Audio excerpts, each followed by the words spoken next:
A single mom bathes a comatose millionaire to feed her son. What follows shocks her. Hello everyone. Before we begin today's story, I have a small favor to ask.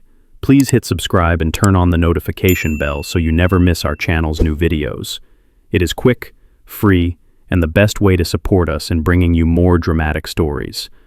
Your support means the world to us. Where are you watching from? Drop your city or country in the comments below. Thank you very much. Now, let us return to our main character. The fluorescent lights of Westbridge Private Hospital hum softly as Emma Monroe walks quickly down the quiet hallway. It is almost midnight in Southern California, and while the city outside is settling into sleep, Emma is stepping into another long night shift. Her scrubs smell faintly of detergent, her hair is pulled back in a hurried bun, and her mind is already racing through the tasks ahead. She is a single mother raising her 6-year-old son, Noah, on her own. Every bill feels like a small mountain. Rent, gas, school lunches, medical insurance. She works double shifts whenever she can, but even then, the numbers never seem to stretch far enough. So, when the head of neurology called her into his office earlier that day, her heart nearly stopped. She thought something was wrong. Instead, Dr. Mitchell Harris offered her a special assignment. A demanding case, a private room on the top floor, and a patient very few nurses were willing to take. Adrian Carter, 32 years old, a young millionaire who built a tech empire before the accident that left him in a deep coma almost 1 year ago. A late-night crash, a fall from a coastal highway, a story that once filled the news. Now he lies silent, seemingly unreachable. Most nurses avoid long-term coma cases because they are emotionally heavy and physically exhausting, but the hospital pays a significant bonus for this assignment. Enough for Emma to breathe for a month, enough to keep Noah's lunch account filled and the lights on. And so, here she is. Emma stops outside Adrian Carter's private suite. For a moment, she closes her eyes and whispers, "You are doing this for Noah. You always do." The door opens with a gentle click. Inside, the room is warm and dimly lit, nothing like the cold white brightness of the rest of the hospital. Soft amber lights glow above dark oak furniture. Monitors blink quietly beside the large hospital bed. Every detail whispers wealth and influence, even though their owner cannot see any of it. Emma steps closer to the bed. Adrian Carter lies completely still, his dark hair brushed neatly, his face calm in a way that feels almost unreal. Tubes, IV lines, and careful machines keep his body going, each beep and pulse filling the space with a steady rhythm. He looks powerful even in helplessness. That contrast stops Emma's breath for half a second. She dips a warm cloth into the basin of water prepared for his nightly bath. This routine is essential. Clean skin, proper circulation, preventing infections. She tells herself it is simply part of the job. But something about bathing a man who once controlled boardrooms and headlines feels strangely intimate. Her hand hesitates for a moment before she gently presses the cloth to his shoulder.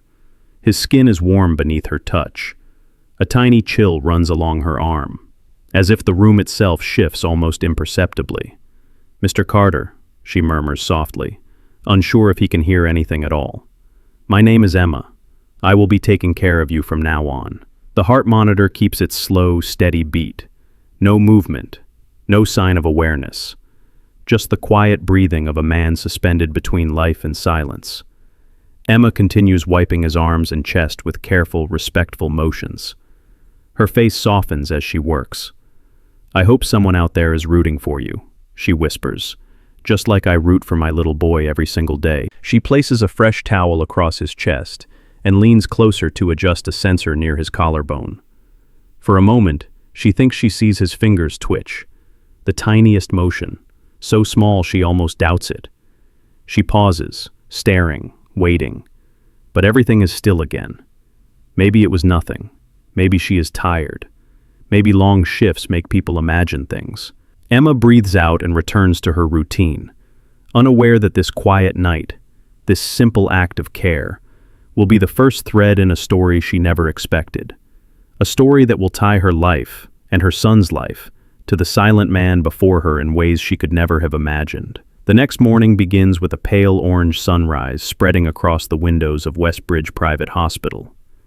Emma Monroe arrives early, her hair still damp from a rushed shower at home, and a travel mug of coffee warming her hands. She barely slept, replaying the image of Adrian Carter's fingers twitching in her mind. Maybe it was real. Maybe it was exhaustion. Either way, she cannot shake the sensation that something shifted last night. When she steps into Adrian's private suite, the room feels different, almost expectant. Machines hum steadily. The scent of antiseptic blends with the soft warmth of the dim lights. Adrian lies exactly as she left him, but something about the stillness seems lighter. Emma checks his vitals, adjusting his IV line with practiced hands. "Good morning, Mr. Carter," she says quietly. "I hope today is kinder to you." She moves methodically through her tasks, but her eyes drift frequently to his hands, half hoping for another sign. Later in the evening, during her second shift, the small moment she has been waiting for finally happens. She is changing his pillow, lifting his head gently, when she feels it. A faint pressure, a tiny shift against her wrist. Her breath catches. She freezes, staring at his hand, but it remains motionless on the white sheet. She places her fingers lightly over his knuckles, testing for movement. Nothing, not even a tremble. "Maybe I am imagining it," she whispers, though her voice lacks conviction. Still uneasy, she reports the incident to Dr. Mitchell Harris during his rounds. He listens, but his expression remains skeptical, the kind of expression a seasoned neurologist wears after years of seeing families cling to false hope. "A slight reflex is possible," he says calmly, "but it does not indicate awareness. Continue monitoring him as usual, Emma." She nods, but the doubt in his tone does not shake her certainty. Something is happening. She can feel it. Over the next few days, the moments repeat, subtle shifts so small she questions her senses. A faint curl of his fingers when she brushes his arm. A tiny tightening of his jaw when she adjusts his blankets. Not enough to declare a change, but enough to stir her heart. Emma begins talking to him more, her voice filling the quiet room like a gentle presence. She tells him about Noah's school project, about how the cafeteria accidentally charged her twice, about how she hopes one day to afford a small backyard where Noah can play without worry. She does not expect an answer, but the act itself feels grounding. One night, after a particularly exhausting day caring for multiple patients, she returns to Adrian's room with a warm basin of water. The hallways are quiet, the kind of quiet that makes the whole building feel suspended in time. She places the basin on the table and dips the cloth in, the heat easing the tension in her fingers. "Long day, Mr. Carter," she murmurs with a tired smile. Even nurses get overwhelmed sometimes. She wipes his face with slow, careful movements. The cloth glides across his jawline, then along the curve of his cheek. His skin is warm, smoother than she expects for someone who has been bedridden so long. She brushes a stray lock of hair from his forehead and whispers, "If you can hear me, I hope you know someone is rooting for you." The heart monitor beeps in perfect rhythm. Then it happens. As she moves to clean his shoulder, his fingers curl. Not a twitch, not an illusion. A deliberate curl, faint but unmistakable. Emma gasps, dropping the cloth back into the basin with a soft splash. She grabs his hand gently, her voice trembling. "Adrian, can you hear me? Adrian, can you squeeze my hand again?" For a long, breathless moment, the room is completely still. Then his fingers tighten, barely, but enough to flood her chest with disbelief and hope. Her heart pounds. She looks at his face, searching for more signs. But his eyelids remain closed, his expression unchanged. Still, the truth is undeniable. He responded. He knew she was there. Emma stands frozen, caught between shock and a rising fragile joy. Whatever is happening, one thing is clear. This silent man is waking up, and she is the first person he is reaching for. The next morning, Emma Monroe walks into Westbridge Private Hospital with a nervous energy she has not felt in years. Her hands grip her coffee cup a little too tightly, and her heart beats with a quiet rush of anticipation. All night, she replayed the moment in Adrian's room, the moment his fingers closed around hers with unmistakable intent. As she steps off the elevator onto the private care floor, she forces herself to breathe slowly. She needs to stay professional. She needs to stay calm. But she cannot ignore the truth she felt in her palm the night before. When she opens the door to Adrian Carter's suite, the room looks exactly the same as always. Dim light, soft hum of machines, warm air. But to Emma, it feels charged, as if the air itself remembers what happened. She moves closer to the bed. His face is still, peaceful, unchanged. But now she knows better. Something beneath that stillness is awakening. "Good morning, Adrian," she says softly. "I am back." She begins the routine with steady hands, wiping his arms and checking each monitor. As she works, she keeps glancing at his right hand, the hand he used to respond. It remains relaxed, resting on the blanket. She wonders if it will happen again, or if last night was a fragile spark that will fade away. By afternoon, she decides to test it gently. She sits beside him and lifts his hand carefully between her palms. Her voice is quiet but steady. "Adrian, if you can hear me, can you try to squeeze my hand again?" Nothing happens at first. Seconds pass. The machines continue their calm rhythm. Emma begins to lower his hand, a little disappointed. Then she feels it, a slow, unmistakable tightening of his fingers around hers. Her breath trembles. "There it is," she whispers. "You are still fighting." She reports it to Dr. Harris immediately. He frowns, skeptical again, but even he cannot ignore the increased activity on the neural monitor. "It is unusual," he admits, "but not impossible. Continue documenting any patterns." Emma returns to the room with a renewed sense of purpose. That evening, during the scheduled bath, the shift becomes even more extraordinary. She warms the cloth, pressing it gently along his chest and shoulders. As she moves, she talks to him the way she always has, openly and honestly, filling the silence with pieces of her life. "You know, Noah had the funniest moment today," she says with a soft laugh. "He insisted his drawing of a dinosaur is good enough to hang in the White House. Maybe he is right." She dips the cloth again, letting the warmth soak into the fabric. When she touches his arm, she feels a faint shiver run through him. Not involuntary, not random, a response. "Adrian," she says quietly. His eyelids flutter. A tiny motion, almost invisible, but real. Emma steps closer, her heart pounding. "Adrian, it is Emma. If you can hear me, try to open your eyes." Nothing happens for a moment, then a flicker, a slow lift. His eyelids rise halfway, revealing dark, unfocused pupils that catch the amber light of the room.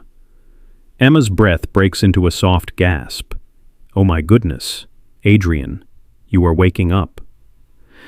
His eyes drift, trying to focus, confused and heavy. His lips part, but no sound comes out. The monitor beeps faster, responding to the spike in neural activity. Emma moves to his side, steadying him with her hand on his shoulder. "You are safe," she whispers. "You have been asleep for a long time, but you are not alone. I am right here."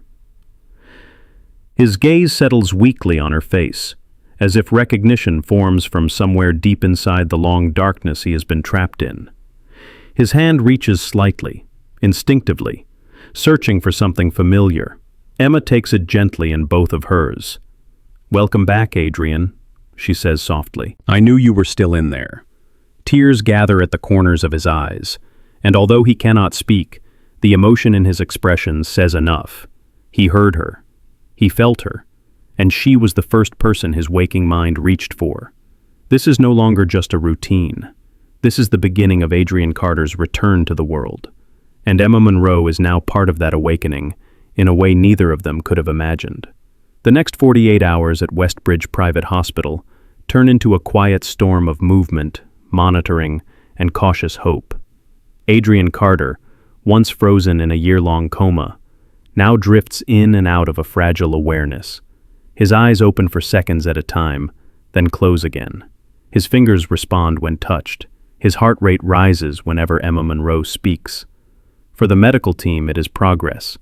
For Emma, it feels like watching someone slowly find their way back from a long, cold night. When she walks into his suite for her next shift, she finds the lights dimmed and the room unusually calm. Adrian lies still, but his breathing is deeper, more controlled. His chest rises with a strength that was not there before. Emma sets her backpack down and steps closer. "Good evening, Adrian," she says gently.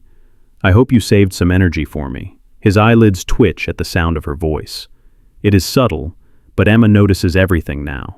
She checks his vitals, smoothing the blanket along his arm, then prepares the basin for his nightly bath. As she works, she talks to him the way she has for months, but now with a renewed softness. Noah is very excited today. His class is learning about planets. He said he wants to visit Mars one day. I told him that is a little far, but maybe one day. She wrings out the warm cloth and begins to clean Adrian's arms, moving with slow, steady motions. His skin reacts, tiny goosebumps rising under her touch. His hand twitches again, not as weak as before. "You are doing so well," she whispers. "You are fighting your way back. I am proud of you." As she washes his chest, Adrian's breathing catches slightly, like his body is trying to lift itself toward consciousness. His fingers flex again, but this time more deliberately. Emma places her hand over his and speaks, low, steady, reassuring. "Adrian, if you can hear me, I need you to stay calm. You are safe. You are in the hospital. You have been in a coma, but you are waking up." His lips part. A faint sound escapes, no louder than a breath. Emma leans in quickly. "Adrian, can you try to speak?" His eyes flutter open, unfocused but searching. He stares at her as if trying to recognize a familiar face in a fog. He struggles for air, his throat dry from months of silence. She rushes to get a swab, moistening his lips as gently as she can. "Take your time," she whispers.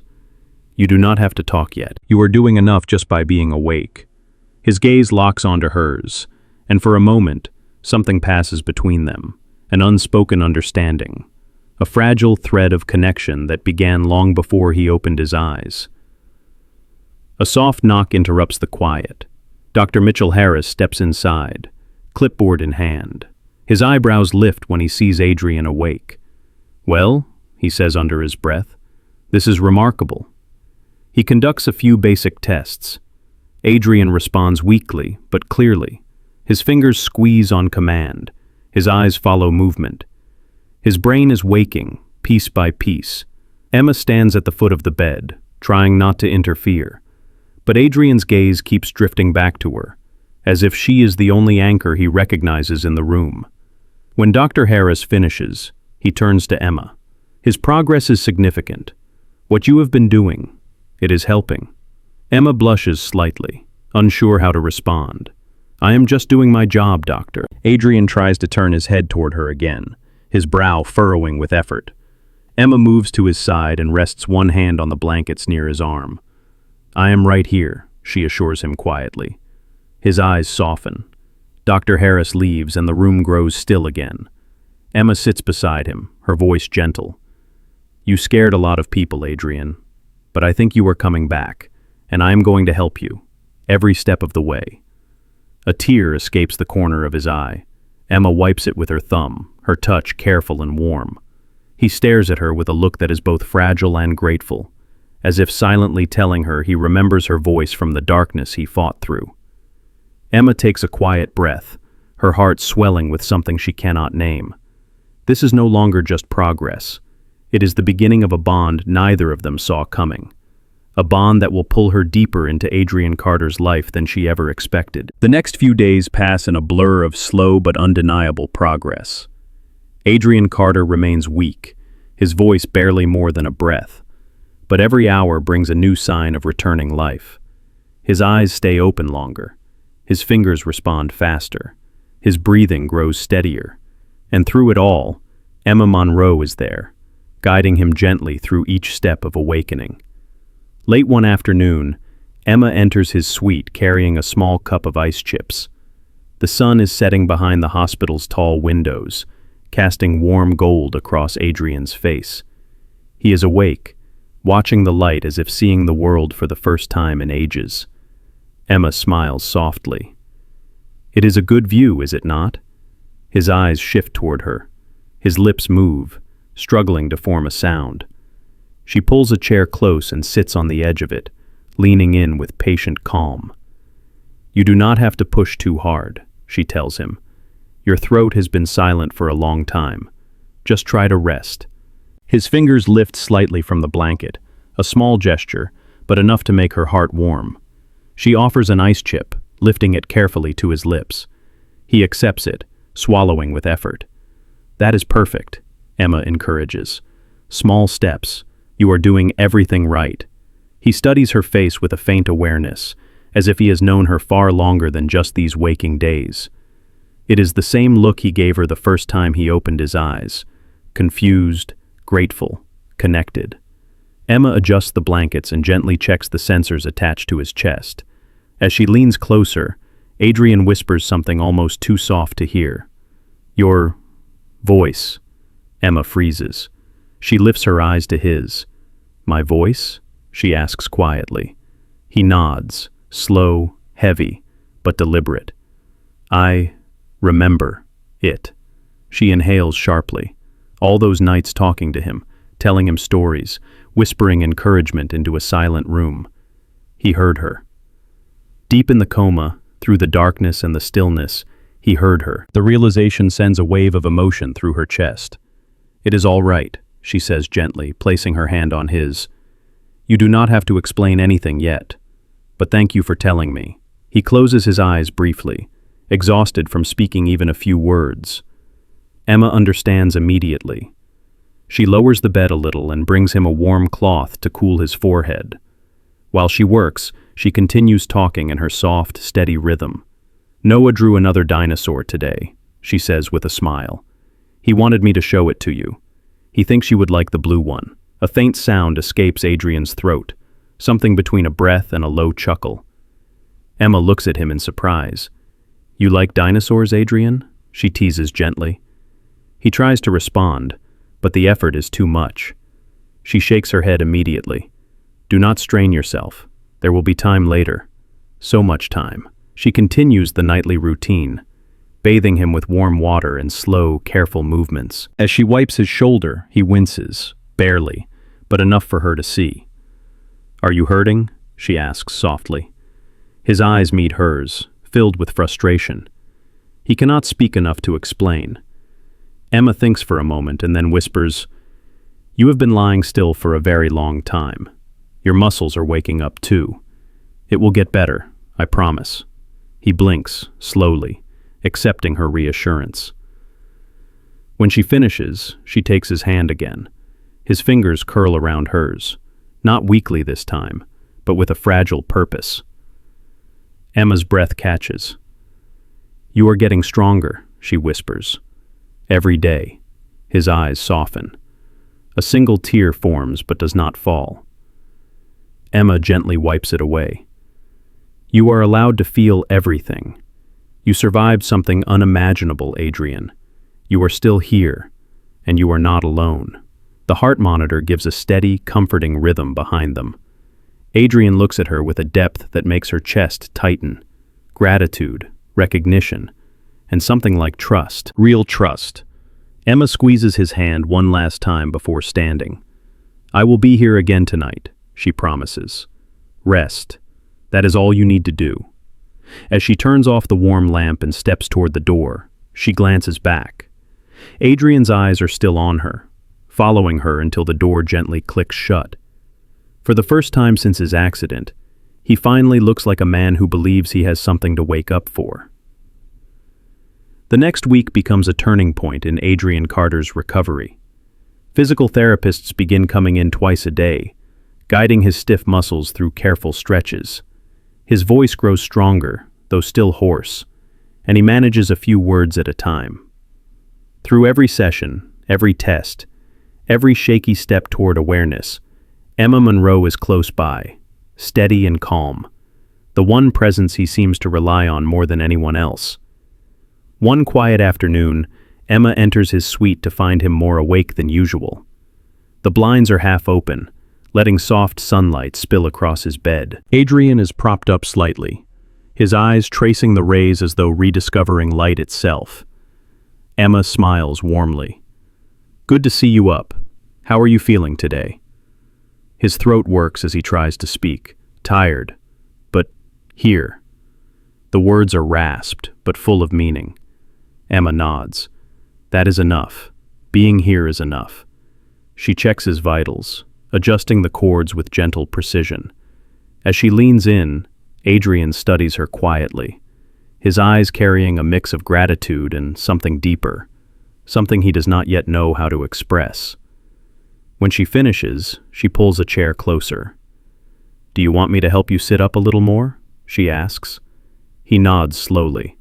She places one hand behind his shoulder and the other under his arm, guiding him with careful strength. His muscles tremble from effort, and he lets out a low breath. "You are doing well," Emma encourages. "Slow and steady. Your body is learning to move again." He closes his eyes for a moment, gathering energy. When he opens them again, he looks directly at her. "Emma, how long was I gone?" She answers softly, her voice steady but gentle. "Almost a year." He absorbs the words, his expression tightening in disbelief and sorrow. Emma sits beside him, giving him time to process the weight of that lost time. "I remember nothing," he finally whispers. "It will come back," Emma assures him. "Memories do not return all at once. But you are already doing things no one thought possible." Adrian's eyes soften. "I heard your voice." Emma stills, her breath catching slightly.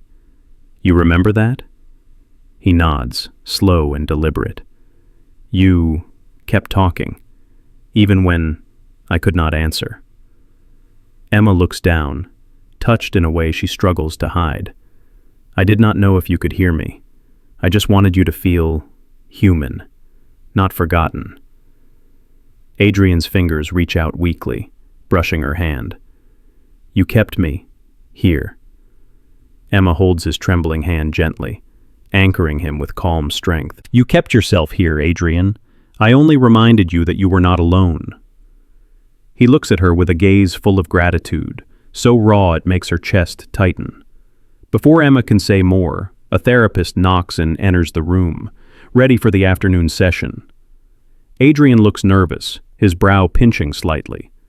Emma stands and gives him a reassuring nod. "I will stay," she says. "I will be right here while you work." The tension in his shoulders eases immediately. The therapist begins with simple movements, lifting his arm, stretching his fingers, guiding his legs into motion. The pain on Adrian's face is visible, but so is his determination. Every time he falters, he looks toward Emma. She gives him a small nod each time, steady as a lighthouse in a storm. "You are doing great," she says softly. "Keep going. You are stronger than you think." By the end of the session, Adrian is drenched in sweat, exhausted, but more alive than ever. The therapist leaves with a promise to return the next morning. Emma wipes Adrian's forehead with a warm cloth, her touch soothing. "I know that was hard, but you did it." He studies her quietly, the gratitude in his eyes deeper than words. "You make it easier," he murmurs. Emma helps him lie back, adjusting his pillows. "Rest now. The real healing starts from here." As she steps away, Adrian catches her hand weakly. She pauses, turning back to him. His voice is hoarse but steady. "Emma, do not go far." She squeezes his fingers gently. "I will not. I promise." And for the first time since waking, Adrian closes his eyes without fear, because he knows she will be there when he opens them again. The following morning, a quiet tension settles over Adrian Carter's private suite. His recovery has moved faster than anyone predicted, and with that progress comes a new stage of healing, piecing together the fragments of the night that changed everything. Emma Monroe enters the room, carrying fresh linens and a clipboard of progress notes. She smiles softly when she sees Adrian awake, sitting slightly upright with a thoughtful expression. "Good morning," she says gently. "How are you feeling today?" Adrian's voice is still rough, but stronger than before. "Different," he answers. "Like, things are shifting." Emma places the linens on the table and comes closer. "Shifting how? Are you in pain?" He shakes his head. "Not pain. Memories." Emma pauses, giving him her full attention. Adrian takes a slow breath. "Last night, I saw something. Or maybe remembered something. I do not know." Emma sits down, keeping her voice calm and steady. "Tell me what you saw." Adrian's brows knit together as he searches for clarity. Headlights, screeching tires, a curve in the road, and someone shouting my name. He closes his eyes, pained by the sharpness of the memory. Then, everything went black. Emma exhales quietly. "That is more than you remembered before. It is a good sign." But Adrian does not look relieved. He looks troubled. "There was something else," he whispers. "A feeling that someone was there before the crash. Someone close to me. Someone I trusted." Emma's heart tightens. She has seen this stage in other patients awakening from trauma. The mind returns piece by piece, sometimes with confusion, sometimes with fear. She places a gentle hand on the railing of his bed. "Adrian, you do not have to force anything right now. Your mind will give you more when it is ready." He opens his eyes slowly. "I just cannot shake the feeling that something was wrong that night." Emma studies him carefully. "Do you want me to bring this to Dr. Harris?" "Not yet," Adrian murmurs. "I want to understand it myself first." Before she can respond, the afternoon physical therapist knocks and enters. Emma steps aside while they begin the routine, but she stays close, watching Adrian's expression. He moves through each exercise with determination, but his mind clearly wanders back to those new fragments of memory. After the therapist leaves, Emma brings a warm cloth to cool Adrian's forehead. "You did well today," she tells him softly. But Adrian does not look at the cloth. He looks at her.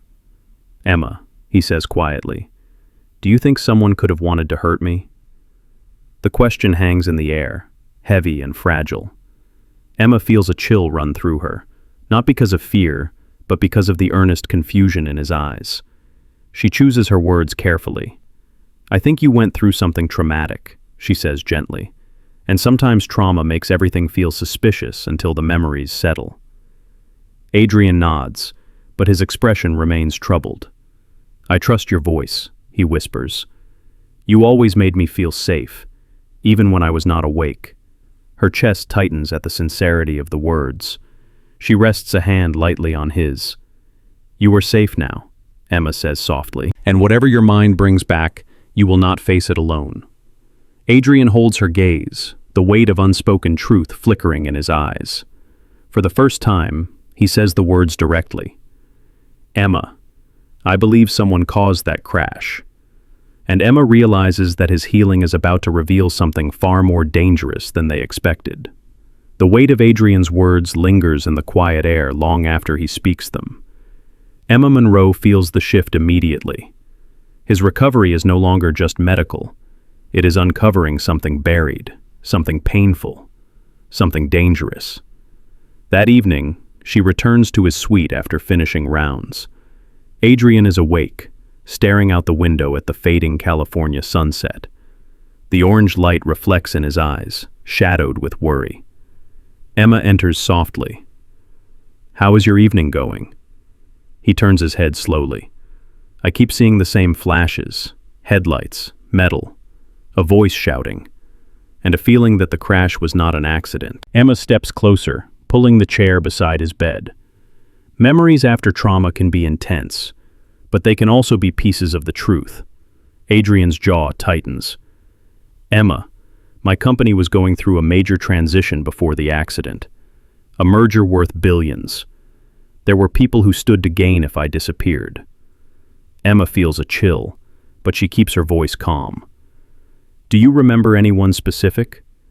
His brow furrows. He closes his eyes, searching through the fog of memory. There was a meeting that night. Someone shook my hand before I left. His voice trembles slightly, and the look in their eyes, it did not feel right. Emma holds his gaze. Adrian, you do not have to force it all at once.